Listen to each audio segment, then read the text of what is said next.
আপু, কমের ভিতরে কয়েকটা প্রোডাক্টের নাম একটু বললেন, কারণ আমাদের এখানে তো সবাই খালি রিজনেবলের ভিতরে চায় আর কি, শুধু এই আপু 2-3 এর প্রোডাক্ট উপরে কেউ আপু প্রোডাক্ট যাইতে কোনোটাই চায় কম দামি না।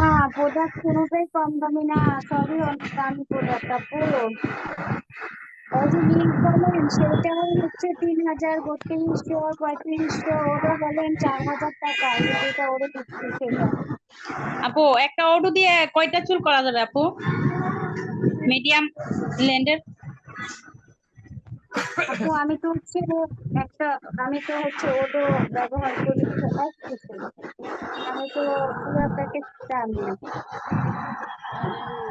আপি, মিল্কের প্রাইসটা কেমন পড়বে? 3600 টাকা মনে হচ্ছে।